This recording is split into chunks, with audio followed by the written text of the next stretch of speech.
to the republic for which it stands, one nation, under God, indivisible, with liberty and justice for all. We have a roll call, please. Mr. Dixon, Here. Mrs. Diglio. Mrs. LaCroix. Here. Mrs. Teets. Here. Mayor Kus. Here. In accordance with the Open Public Meetings Act, notice of this regular meeting was provided to the two newspapers of record on January 5th, 2024. At this point in the meeting, the council welcomes comments from any member of the public. Anyone wishing to speak? Am I out of order? I'm sorry. No, it's right. I'm sorry. Yeah, I read this. Sorry, I don't have the agenda in front of me. Approval of minutes. Approval of minutes, sorry, it's out of order there. There we go, sorry. At this point in the meeting, I'll entertain a motion to approve the minutes of the September 11th, 2024 regular meeting. I will make a motion to approve the minutes from the September 11th, 2024 regular meeting. I'll second. Any discussion? Okay, roll call? Mr. Dixon, Yes. Mrs. LaCroix, Yes. Mrs. Teets, Yes, Mayor Kus. Yes. And I entertain a motion to approve the September 11th, 2024 executive session minutes. I'll make a motion to approve the September 11th, 2024 executive session minutes. I'll second. Any discussion? Okay, roll call? Mr. Dixon, Yes. Mrs. LaCroix, Yes. Mrs. Teets, yes, Mayor Kus. Yes. At this point in the meeting, the town council welcomes comments from any member of the public on any topic. To help facilitate an orderly meeting and to permit the opportunity for anyone who wishes to be heard, speakers are asked to take one turn at the microphone and to please limit their comments to 3 minutes. The clerk will keep time. If reading from a prepared statement, please provide a copy and email a copy to the clerk's office after making your comments, so it may be properly reflected in the minutes. Council may choose to comment after the entire public portion has concluded. Please identify yourself and spell your last name for the record. As is customary, we'll begin with anyone in person who would like to speak. Please do so, or please indicate so by walking up to the microphone. Not seeing anyone in person, we'll transition to Zoom. If anyone in Zoom would like to speak, please indicate so by raising your hand.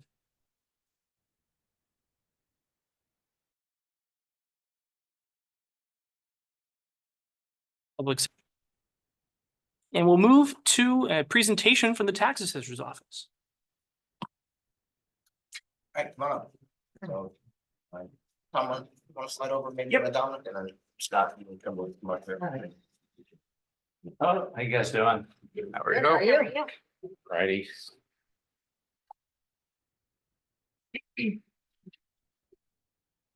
Alright, so council has asked me to bring in, department heads to talk about operations and then see if there's any questions. So we thought it'd be a good opportunity to talk about what's going on in the assessor's office, the work that Kimberly does with community development and, building department. She wears a lot of hats. So I thought, and also good update on anything going on in the reval world. So if you can just kind of walk through your presentation and then we'll see if the council has any questions, Scott. All right. Oh, Kimberly, you wanna? So, as you folks know, we have a shared space, right? So, 4 days out of the week, it's the community development office, and then on Wednesdays and appointed times, it's assessing. So the community development office is tasked with business recruitment and retention, which means that when a new business comes into town, they come and they are given a new business packet, which is permitting, zoning, construction, fire marshal, et cetera. And then we do ribbon cuttings, social media support, and then we're doing neighborhood preservation programs.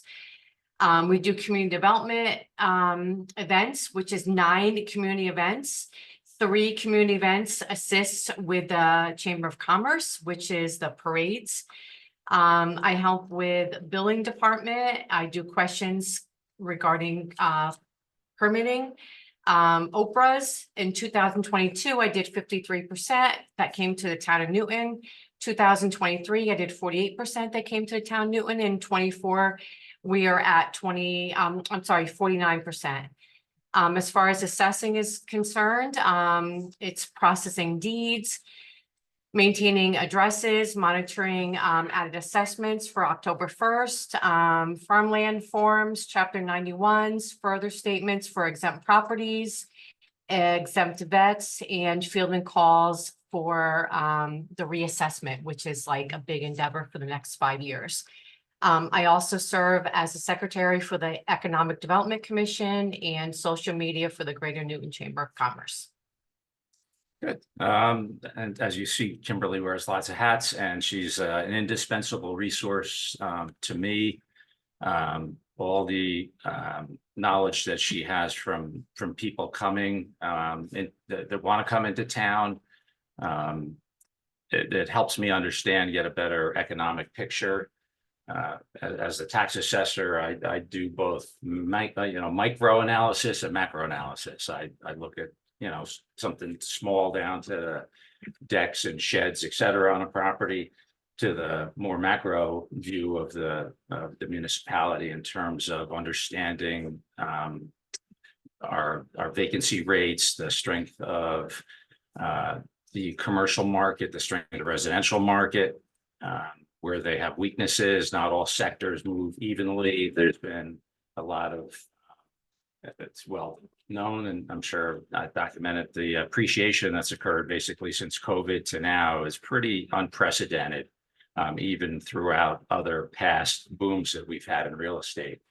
And while this year has seen a slowdown in terms of transactions, it hasn't seen a setback in terms of prices for those transactions.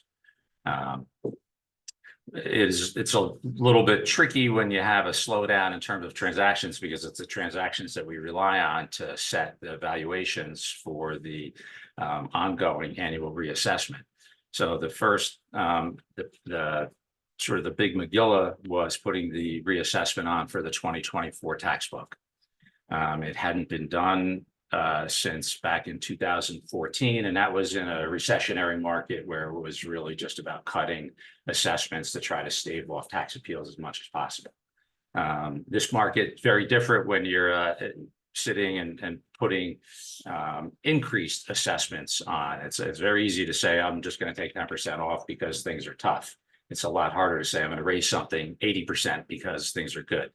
And there were properties that had explosive growth, apartments specifically, industrial property, certain types of retails, and certainly the housing market. Multifamily homes really are hard to track. That is something that kind of ebbs and flows very differently than even the regular residential market.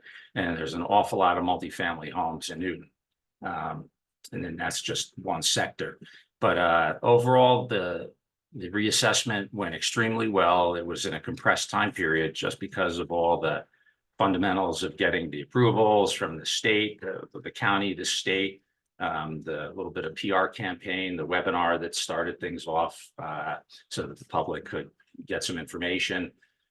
Then all the inspections, and when you're going out knocking on doors, no matter how much advance warning you give people through the website, through letters that they all get, explaining the process, through the webinar that was well advertised too, people still are hesitant in many instances to let a stranger come through their property.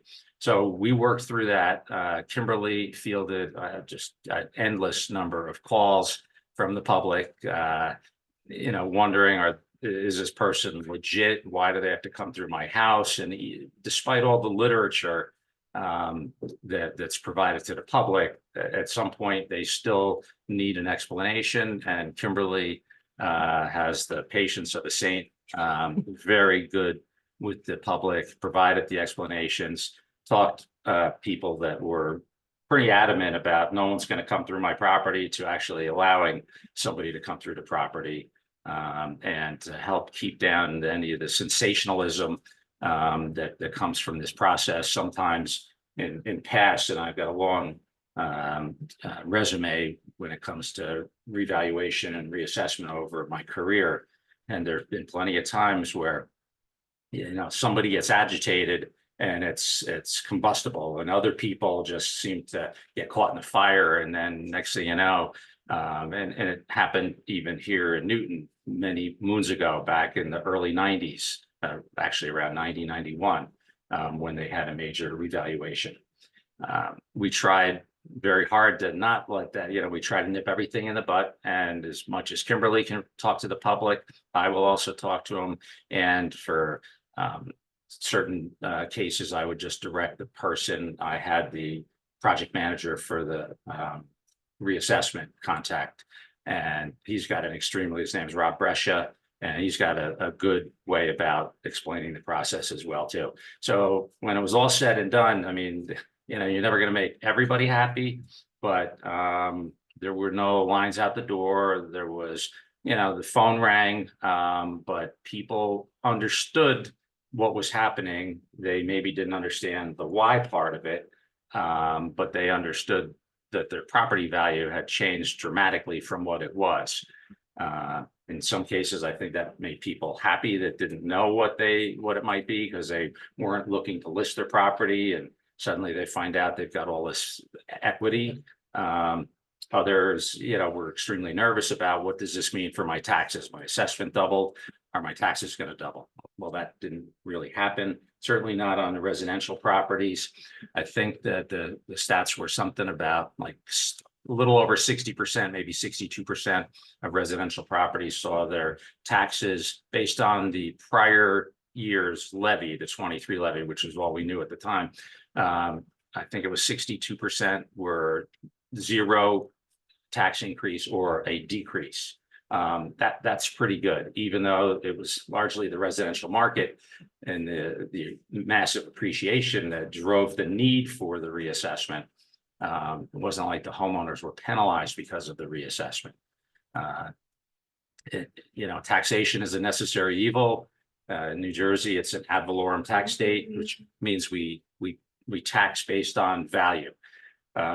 Why that metric, I don't know. Value is a moving target. It would be a lot easier to tax on square footage, on bedrooms, on other things that are more stationary and don't change, just like a snap. Interest rates move and the market changes, the stock market moves and the residential market changes, et cetera. And it's a real up and down. It's like watching a seismograph. And a big part of the reason that I advocated for the 5-year reassessment program is that to try to do a comprehensive 1-year analysis just for that one spot in time, knowing that by the next year, the market could be further up or could actually be resetting. And quite honestly, it's not a question of if, it's really a question of when the market will have some pullback and correction. I think everybody kind of understands that. I think they just want to be in the right position for when it actually happens. And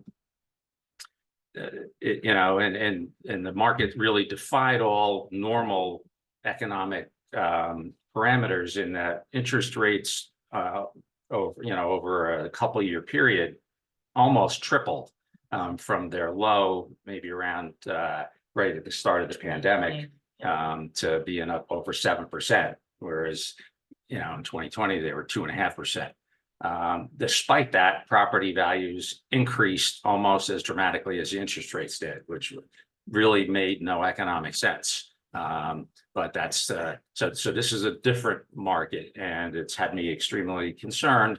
Again, in the more macro view, that at some point it's going to reset, and if we're not in a position to adjust the assessments when it does, that's when the massive amount of tax appeals occur.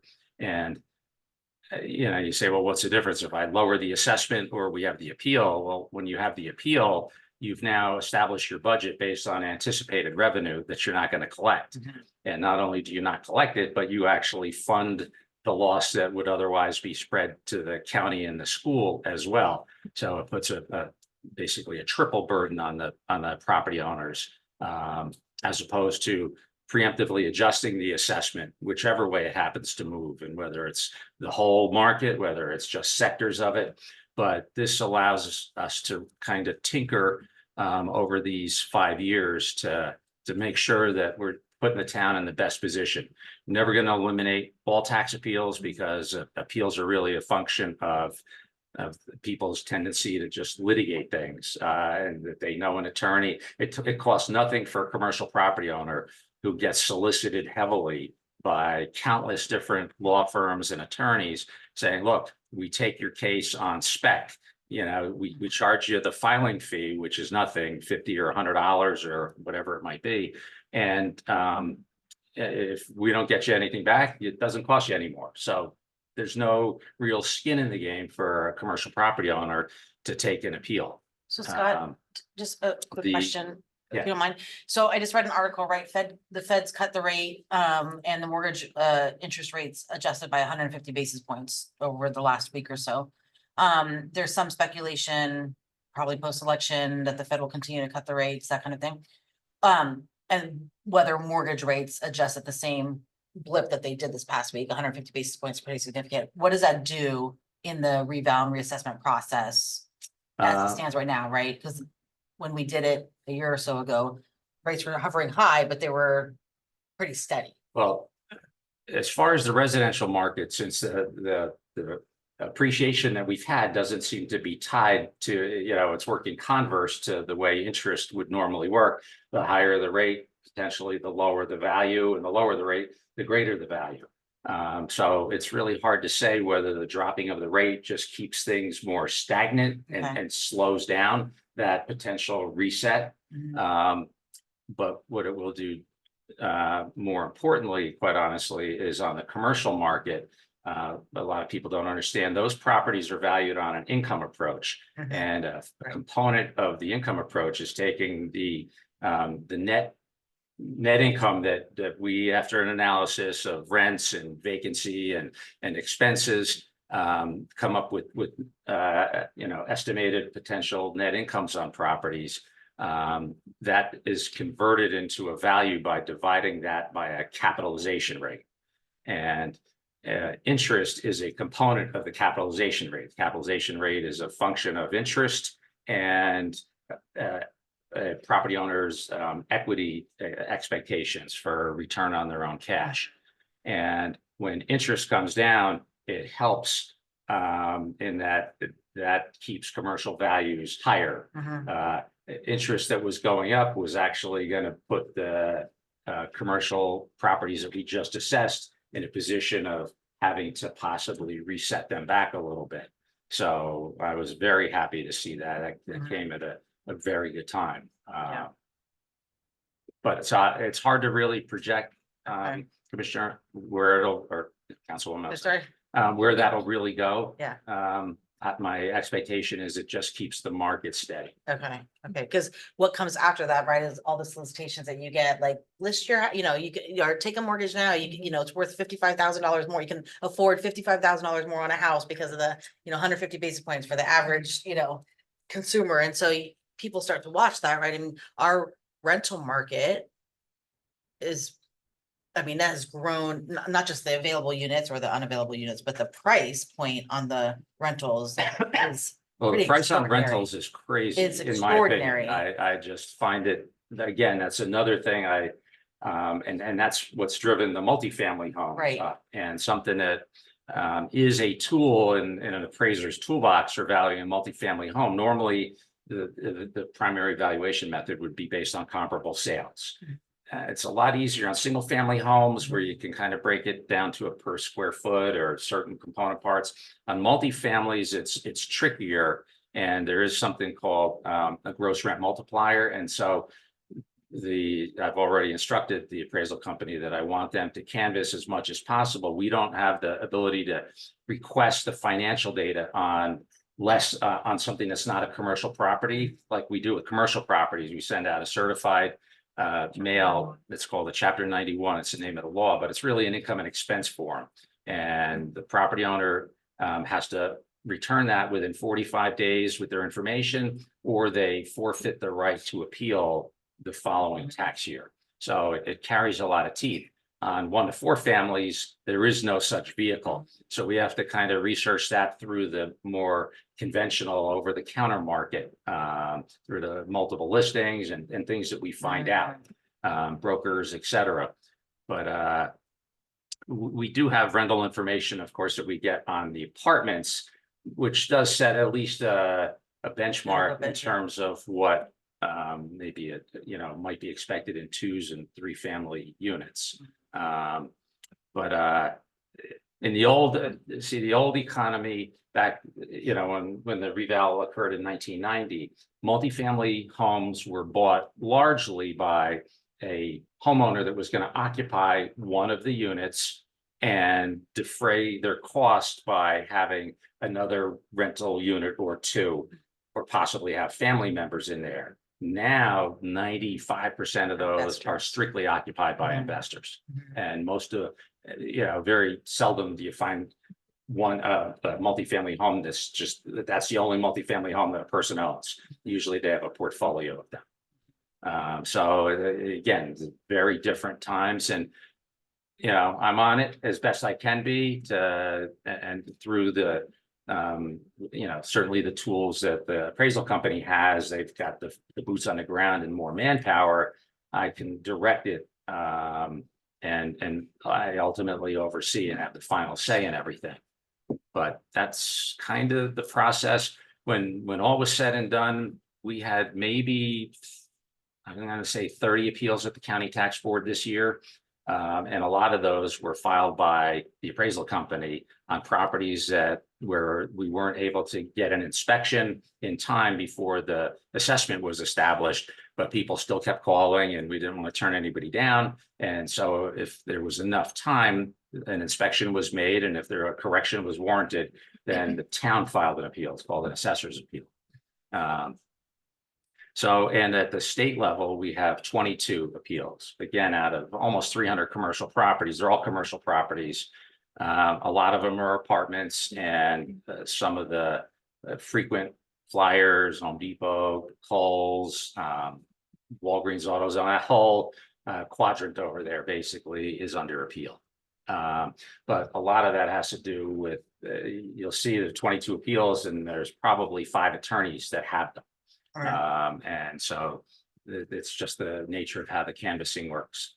And it's a default mechanism, where I believe if the property is assessed over $1 million, then it automatically goes to state tax court. You can file at the county tax board at any number, Mhm. but you can't file at the tax court unless you have $1 million or greater. But as a functional matter, the county board, while they will hear any case that's brought before them, they really don't want to hear cases on bigger commercial properties that are complicated. And trial on a commercial property at the state tax court could take 1 to 2 days. The county board, you've got maybe 15 minutes. Mhm. So it's easier to handle smaller matters at the county board, but that is a conduit. Although most likely the county board would just affirm the assessment and say, you know what, that's for you to take to the tax court. Mhm. So thank you for the filing fee, but we're not going to make a decision one way or the other. So. Do you know how many residential were presented to the state or asked? At the state, there's no residentials. I'm sorry, at the county. At the county board, it was probably 2/3 residential, and some of the smaller commercials filed at the county.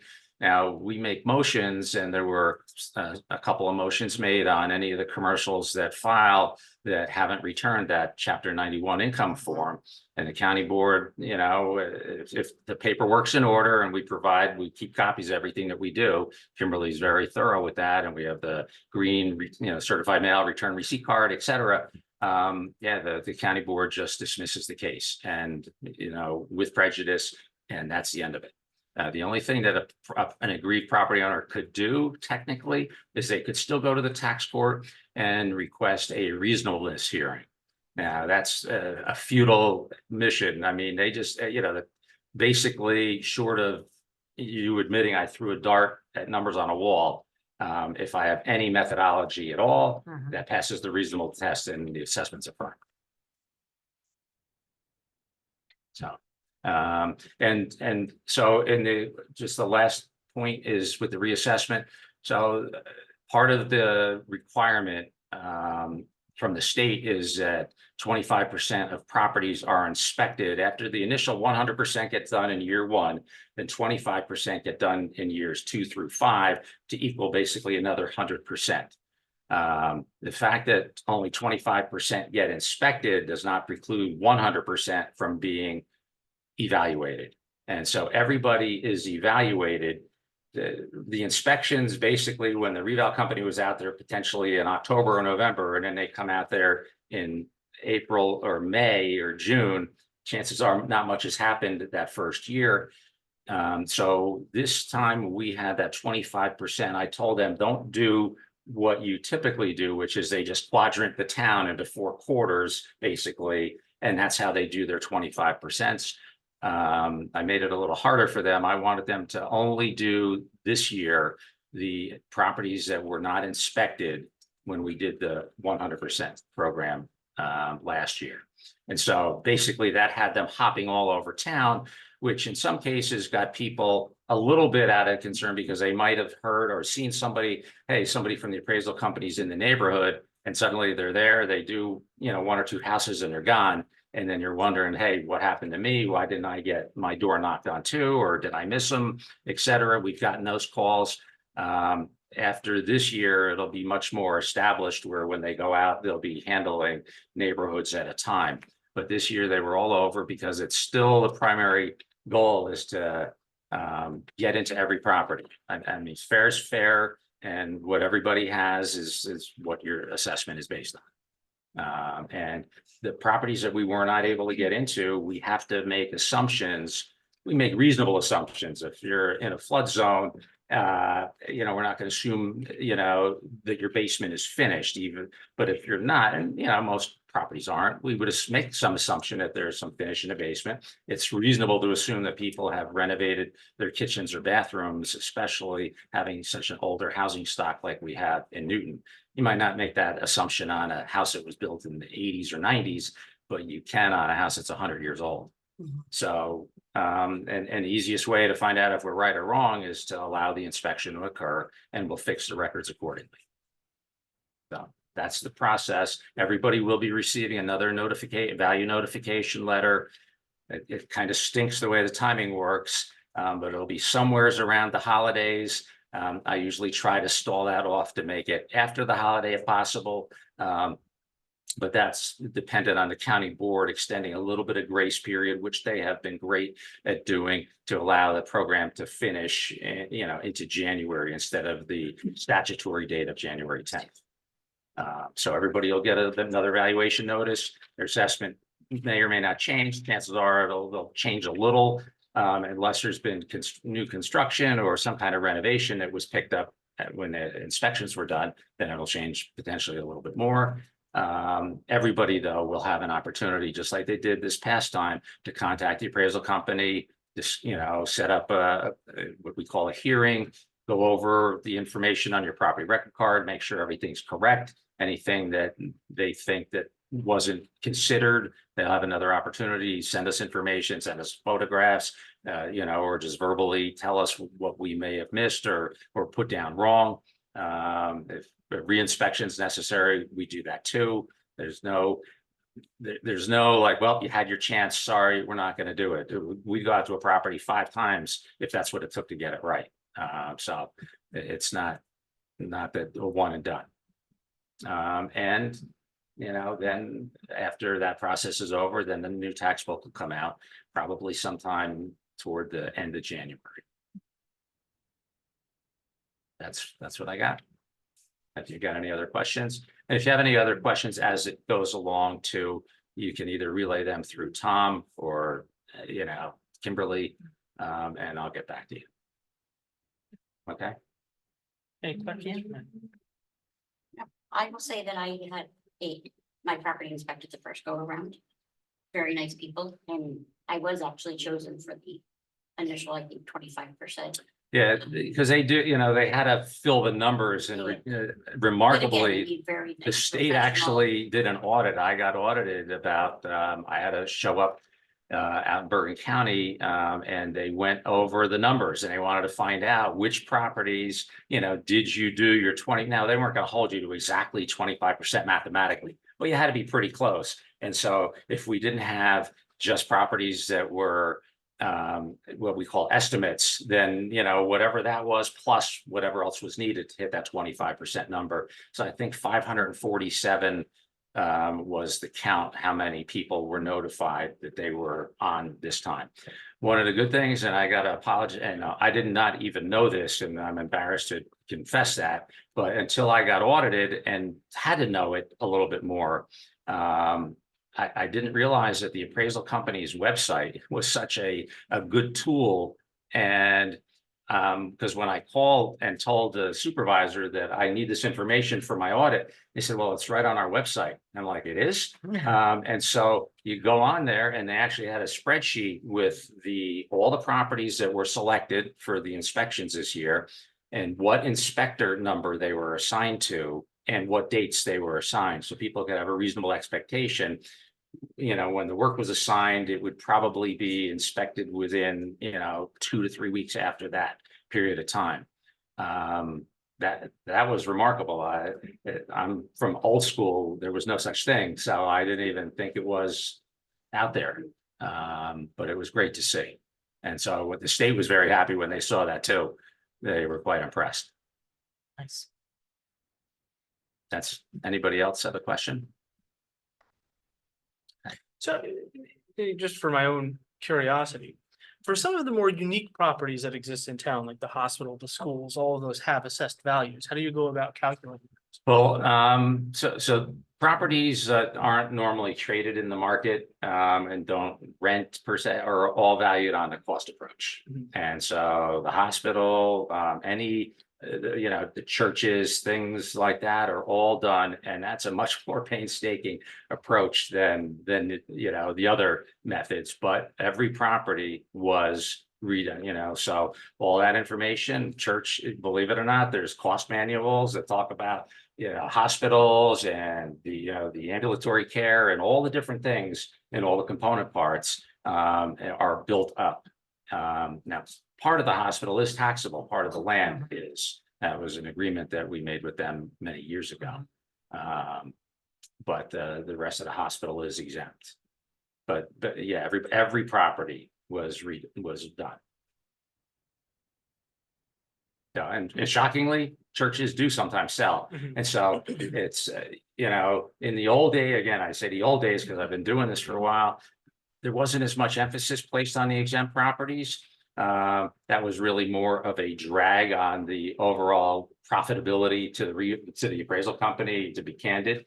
To have to spend time on properties that didn't contribute to the tax base, that were never going to file a tax appeal, yada, yada. But what happened, and it's happened more and more, is that some of these properties actually sell over time and churches become some other alternate use.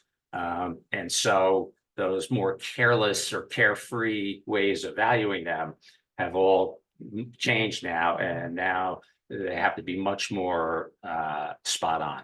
Because when it goes from exempt to taxable, the property goes on the tax roll for what it is at that, based on its exempt assessment. Even though somebody might be buying it for half of that amount, it still has to go on for the balance of that year at the exempt amount, and it's taxable on that.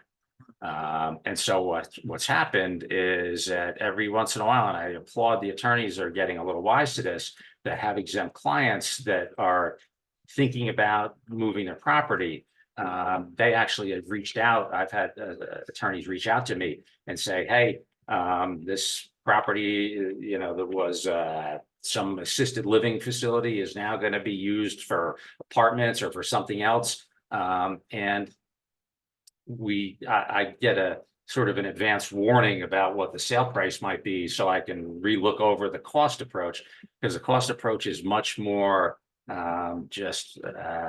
it doesn't relate to the market per se. These are national manuals, not North Jersey, Sussex County labor manuals, et cetera, for parts and labor, et cetera.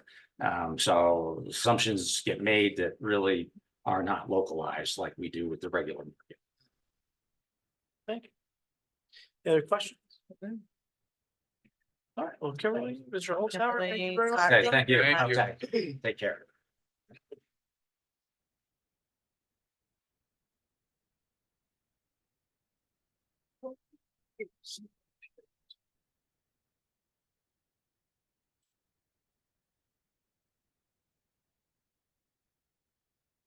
All right, move forward with a few proclamations that we have this evening.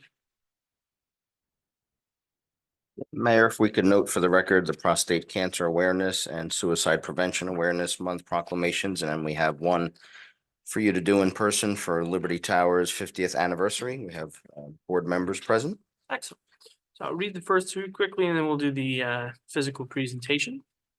So for Cancer Awareness Month, September 2024, whereas this year approximately 299,010 men will be diagnosed with prostate cancer in the United States alone. One man every 2 minutes and roughly 35,250 will die this year from the disease, which is approximately 1 man every 15 minutes. And whereas in New Jersey, an estimated 9,460 new cases of prostate cancer will be diagnosed, and an estimated 730 deaths will occur in 2024. And whereas men with relatives with a history of prostate cancer are twice as likely to develop the disease, and whereas prostate cancer is the most commonly diagnosed cancer in American men and the third leading cause of cancer death behind lung and colon cancer, and whereas if caught early, prostate cancer has a 5-year survival rate of nearly 100%. However, for late-stage prostate cancer, the 5-year survival rate is 31%. And whereas all men are at risk for prostate cancer, and we encourage the citizens of the town of Newton to understand the importance of prostate awareness and screenings, now therefore be it resolved that the town council of the town of Newton does hereby proclaim this month, September 2024, to be Prostate Cancer Awareness Month in the town of Newton. The second proclamation is naming September 2024 as Suicide Prevention Awareness Month.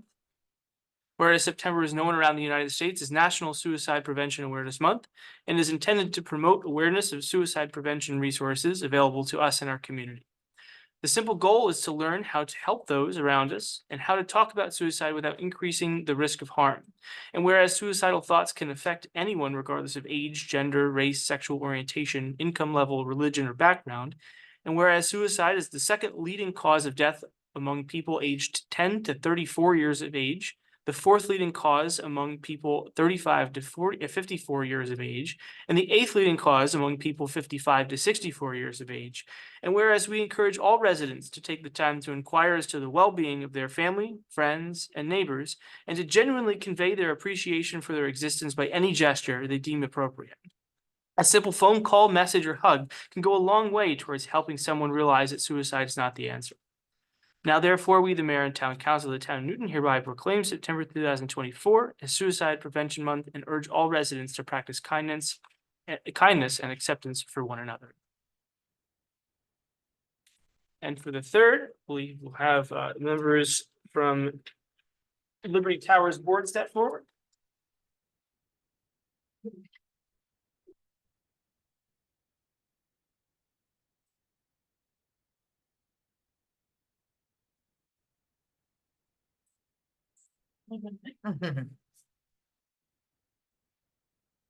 Good evening, everyone.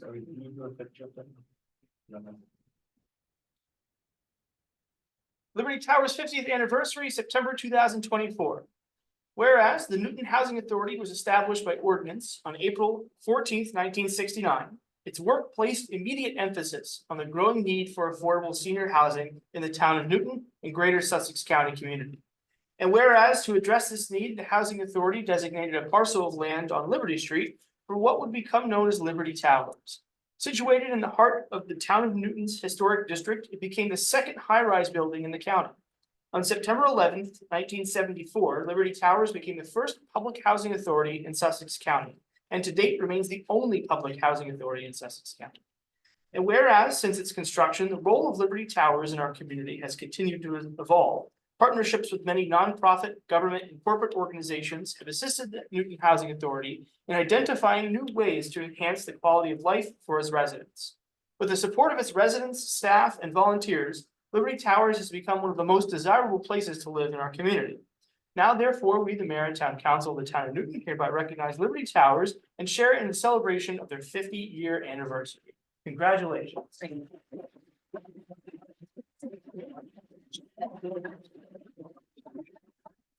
Would you like to say a few words? Surely. Firstly, I'd like to thank you all for your participation and representation at our ribbon cutting ceremony. Tom had a very moving, relevant speech. Michelle was represented by her husband. I know Terry was there. We also had great representation from the county, from the state, the Greater Newton Chamber of Commerce. We're most appreciative of the help that you folks provide. Little things like making sure that we complete our financial disclosure forms and, you know, that our terms are in order and that our vacancies and openings are filled. That's much appreciated and it keeps us in line. We're in probably, since I've been on the board, it's almost, I think, my sixth year, we're in the best shape that we've ever been. We have 6 out of 7 commissioner seats filled. And the Board of Commissioners is focused on making Liberty Towers a safe, comfortable, healthy environment for its residents. We have a great staff, even though it's small, in-house staff. Our executive director, in terms of his experience and his knowledge, it's unparalleled. He's probably one of the top people in the state, if not the nation, when it comes to public housing. So we're very fortunate in that respect.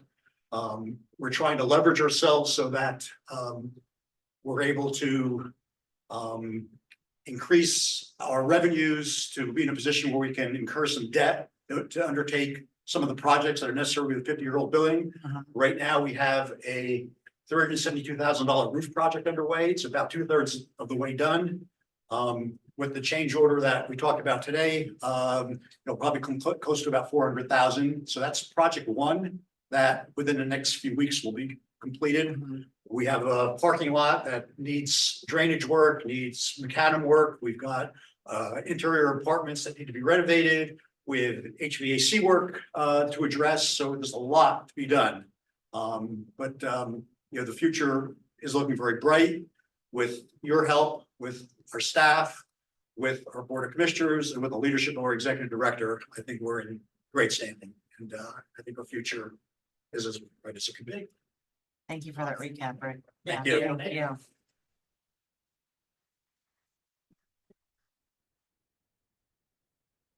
I had the pleasure of going into Liberty Towers quite often during the week, and it's always a very vibrant, building to walk into. In the past few years, I think the lobby was redone. There's this nice little homey fireplace when you walk in, and depending on when you go, the salon might be open, and there's a hairdresser in there that comes, and even the community room is very nice. And whenever you go in the elevator, there's always a listing of the community programs that are going on in the building, and I really think that it's a special place for Newton, and it's definitely something that the community needs. If we didn't have it, there'd certainly be a much greater housing crisis in the town beyond what there may be already. So thank you very much for the work that you do. It's very appreciated not only by the community, but by all the residents who live there, of course. So thank you.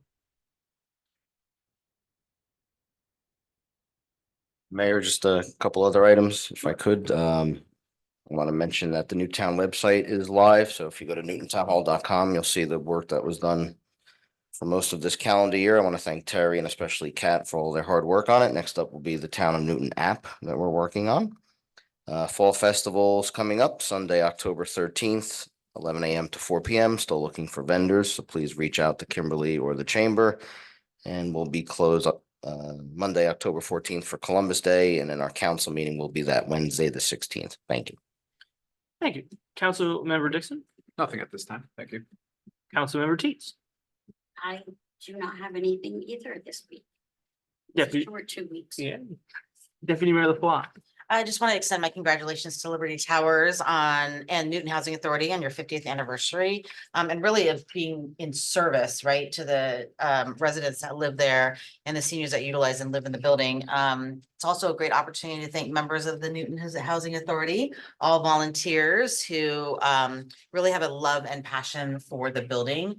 I've had the opportunity to attend a couple of events there, and it certainly comes across in the the seriousness of how you take your, you know, of you taking your roles and your positions. But even more so in the wonderful relationship that you have forged with residents in the building. They really do look to you all, they're engaged and they attend the meetings that you have, they want to hear what you have to say. They feel free and open to share their opinions as well, which is a good thing, right? So I just wanted to thank the authority for your service and for the care that you have for our seniors and in that building. You know, Mrs. Heckman and others, we've been really watching the library project down the street, the Dennis Library with the county and advocating for that because we know, again, the proximity to Liberty Towers and the potential for, you know, our seniors to continue to use as a resource, particularly as it grows. And I know that many of you are watching that project as well. So we'll continue to look at that, but thank you for your service on the Housing Authority. Councilman Teets and I attended the Newton Police Department musical bingo fundraiser this past Friday night. I wanted to thank the police department for the invitation. We had a ton of fun. I hope you all raised a lot of money. It was pretty much a sold out event. I have never, in all of my many years in the fundraising business, I've never been to a musical bingo and it was a heck of a time. So thank you to the Newton Police Department. I just want to say congratulations and let everyone know that the town of Newton mural and downtown beautification plan project. So the mural on Moran and then the little mural that's out here is receiving an award from the New Jersey Planning Officials organization. It's an Achievement in Planning Award. And the town of Newton and Jessica Caldwell from J. Caldwell Associates will formally be honored as a recipient at this week's annual NJPO Achievement in Planning Awards breakfast. And so you know, I'm glad that we submitted and secondly, so happy that Newton's being chosen to be honored and receiving that award. And it's going to be recognized at the entire state level. So we were able to do that as a reminder through grant monies. And so then to be recognized as an achievement is also special. So that's coming up. And then also coming up, and I just realized today that nominations are due tomorrow, but the Sussex County Economic Development Partnership, SCEDP, is accepting nominations for their annual awards event, which recognizes the contributions of area businesses to the economic development in Sussex County. And so anybody can submit a nomination, but some of the categories are Business Advocacy Award, Business Expansion Award, Business Investment Award, Distinctive Leadership, Economic Innovation, Environmental Leadership, Longevity, Municipal Award, New Business, Redevelopment, Training, and Workforce Development. So Tara, do you know, are we submitting nominations from internally? Yeah, I maybe- sent it to Kimberly to take a look at. The chamber distributed it today, so yeah, we're all taking a look at it today. Okay, great. Because I think we have lots of potential nominations to put forward. So that will be great. And we look forward to hearing in October if we have any winners. Just wanted to also remind everyone that with the new semester that started at the Sussex County Community College Culinary Program, that the Arbor Restaurant is now open again on Friday mornings. The bakery is open. The cooking classes have started up. Dinner is available on Thursday nights and lunch on Friday. They're doing an Italian theme this year, so I look forward to going. Lunch, I believe, for a 3-course meal is $25 and dinner on Thursday nights is $35.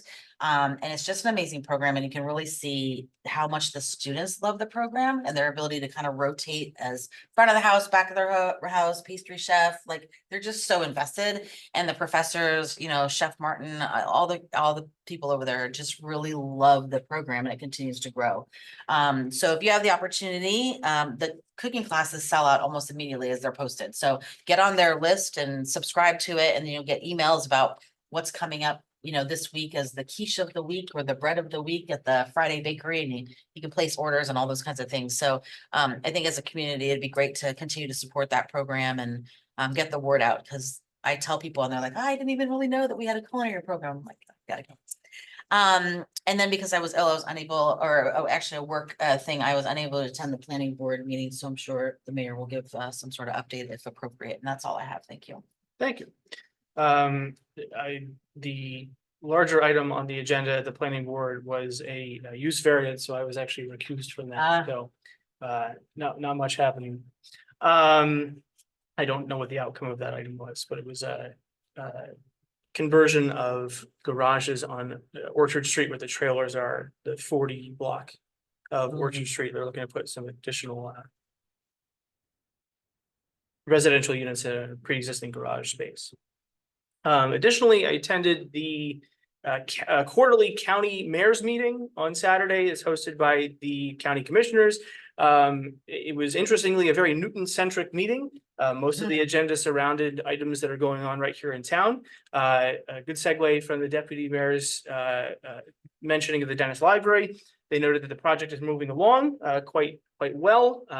They're in kind of the final stretch of transferring the ownership of the library from the Newton Library Association to the county itself. And although the project has been scaled back from the original $7 million price tag, I believe, that was going to be split between the Homestead Fund and matching state level grant. It's going to be a $4 million project that's really focused on ADA compliance with a couple of other items, but that's really the main focus of the project. Additionally, as many may have heard, the county is in talks with Provident Bank to acquire the former Provident Bank property at 15 Trinity Street, which although would potentially knock another rateable off of the rolls here in town, they did very quickly follow that up with a conversation regarding the jail. They should be submitting a subdivision request for the jail property. They have multiple investors who are very actively interested in the property, so they're trying to push this along as quickly as they can. Lastly, they noted that although at present, the parking garage that exists next to the jail is really kind of come and park, and that's about it. They are going to be transitioning to a meter-based system, so the revenue generation for the county out of the parking garage that exists there. And that's all that I have. Did they happen to high level discuss what sort of investors or projects people are interested in doing that? Because there's all kinds of rumors out there, right? So nothing more than Hotel California, I mean, you know. So yeah, nothing more than I think already exists at the public level. You know, a couple of different interested parties and a couple of different avenues, but they didn't provide anything terribly specific. Just that they have a number of interested parties who call them quite frequently looking for updates. Thank you for getting my joke, Karen. Okay, I've heard like, you know, everything from like amusement, park kinds of things to condos and to retail to, yeah, it'll be interesting to see what kind of developers come in Very interesting. who want a cinder block building. And that'll take care of it for me. So moving on to ordinances, we have an introduction of ordinance 2024-28, which is an ordinance concerning low-speed electric scooters, low-speed electric bicycles, and motorized electric bicycles, and amending, revising, and supplementing the code of the town of Newton by adding a new section 307-17.4 to chapter 307 of said code entitled e-bikes and scooters. I'll entertain a motion to introduce ordinance 2024-28. I will offer ordinance 2024-28. I will second. Roll call? Mr. Dixon, Yes. Mrs. LaFois. Yes. Mrs. Teets, Yes. Mayor Kus. Yes. The public hearing will be on Wednesday, October 26th. I'm sorry, October 16th, Yes, at 7 p.m. 7 p.m. Question about that. though. Yes. Well, what were the revisions that were made? Because there was the initial and then there was the revised. Typographical errors, Oh. 307-17, 4A, 4C, 4C, 1C. We re-reviewed 4C, 1D, about the number of people on the scooter, 4C, 1E. We talked about class 3. We had to make that tweak. 4C3, 4C4, there were some typographical, and then 4C, 6C. There was a couple typographical. That was from Jessica from today. That's why we had to make those changes. Okay. Very good, thank you. You're welcome. Ordinance 2024-29, which is an ordinance by the mayor and town council amending the town of Newton code to repeal chapter 120 flood damage prevention, to adopt a new chapter 120 flood damage prevention, to adopt flood hazard maps, to designate a floodplain administrator, and to provide for severability and an effective date. I'll entertain a motion to introduce ordinance 2024-29. I'll make a motion to introduce ordinance 2024-29. And I will second. A roll call? Mr. Dixon, Yes. Mrs. LaFois, Yes. Mrs. Teets, Yes, Mayor Kus. Yes. The public hearing will also be Wednesday, October 16th. Yep. Move to ordinance 2024-30, which is a bond ordinance, a supplemental appropriation, providing a supplemental appropriation of $100,000 for the installation of an HVAC system at Town Hall in and by the town of Newton in the county of Sussex, New Jersey, and authorizing the issuance of $95,000 worth of bonds or notes of the town for financing part of the appropriation. I'll offer ordinance 2024-30. I'll second. Roll call? Mr. Dixon, Yes. Mrs. LaFois, Yes. Mrs. Teets, yes, Mayor Kus. Yes. And the public hearing will also be Wednesday, October 16th. Move to the consent agenda. All items listed with an asterisk are considered to be routine and non-controversial by the town council and will be approved by one motion. There'll be no separate discussion of these items unless a council member so requests, in which case the item will be removed from the consent agenda and considered in its normal sequence on the agenda. Mr. Russo, if you wouldn't mind a rundown, please. Yes, sir. 240 is approval of Kiefer Electric for electrical services for bid 9/2024. 241 authorizes the award of the bid for municipal building HVAC upgrades to Iron Mountain. That's $487,885. 242 is a chapter 159 insertion for Sussex Borough ACO shared service. 243 authorizes the purchase of salt and snow grit. That's the Sussex County Co-op Morton Salt. 244 refunds 3 parking passes. 245 is the audit, which you all have a copy of and need to sign the certification. And 246 bills and vouchers. Thank you. Is there any items that a member would like to remove from the consent agenda? Okay, roll call. I'm sorry. I'll entertain a motion to approve the consent agenda. I'll offer the consent agenda as presented. and I will second. And now a roll call. Mr. Dixon, Yes. Mrs. LaFois, Yes. Mrs. Teets, Yes, Mayor Kus. Abstaining from check 11625. Yes, otherwise. I'll now move to our second public session this evening. Same rules apply. If anyone in the public would like to speak, please indicate so by stepping forward to the microphone or raising your hand on Zoom.